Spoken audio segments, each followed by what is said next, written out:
ધોરણ 12 અને ગુજકેટનું પરિણામ જાહેર. ધોરણ 12 વિજ્ઞાન પ્રવાહનું 83.51% અને સામાન્ય પ્રવાહનું 93.07% પરિણામ. વિજ્ઞાન પ્રવાહમાં 92.91 ટકાવારી સાથે મોરબી જિલ્લો અગ્રેસર, તો વિજ્ઞાન પ્રવાહમાં સૌથી ઓછું દાહોદ જિલ્લાનું 59.15% પરિણામ. રાજ્યના ખેડૂતોના માથે માવઠાનું સંકટ. આજથી 5 દિવસ ગાજવીજ સાથે મધ્યમ વરસાદની આગાહી. કમોસમી વરસાદથી ખેડૂતોના ડાંગર, એરંડા, ઘઉં, કપાસ, કેરી સહિતના પાકોને ભારે નુકસાન.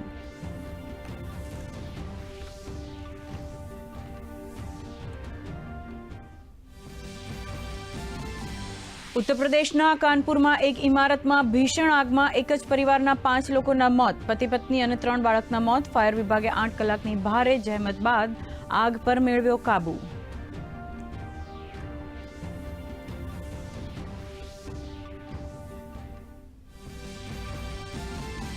પાકિસ્તાને ફરી સીઝફાયરનું કર્યું ઉલ્લંઘન. રાજૌરી, મેંઢર, નૌશેરા, સુંદરબની અને અખનૂરમાં ફાયરિંગ, તો કુપવાડા, બારામુલ્લા અને પૂંછમાં પણ ફાયરિંગ. ભારતીય સુરક્ષા દળોએ આપ્યો જડબાતોડ જવાબ.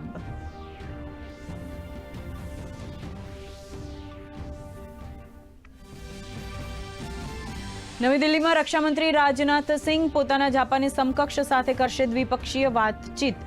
બંને દેશો વચ્ચે રક્ષા સહયોગ મજબૂત કરવા પર થશે ચર્ચા.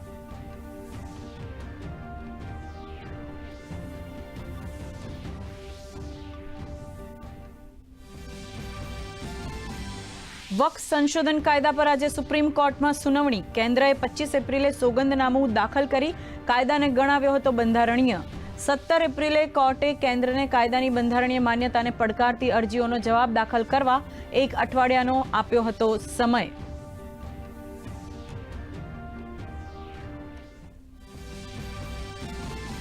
અમેરિકન ફિલ્મ ઉદ્યોગને પુનર્જીવિત કરવાના હેતુથી વિદેશી સિનેમા પર ટ્રમ્પની ટેરિફ સ્ટ્રાઇક.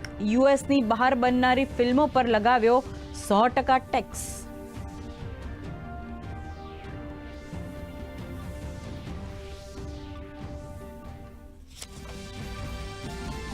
કારોબારી સપ્તાહના પ્રથમ દિવસે ભારતીય શેર બજારનો ગ્રીન ઝોનમાં કારોબાર. સેન્સેક્સમાં 400 જ્યારે નિફ્ટીમાં 150 અંકનો ઉછાળો.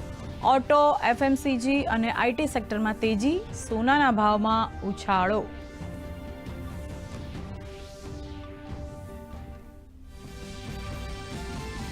અને બિહારમાં આયોજિત ખેલો ઇન્ડિયા યુથ ગેમ્સમાં આજે મહત્વના મુકાબલા. આજે સ્વિમિંગ, નિશાનેબાજી અને ફૂટબોલની સ્પર્ધા. 5000થી વધુ સ્પર્ધીઓ લઈ રહ્યા છે ભાગ.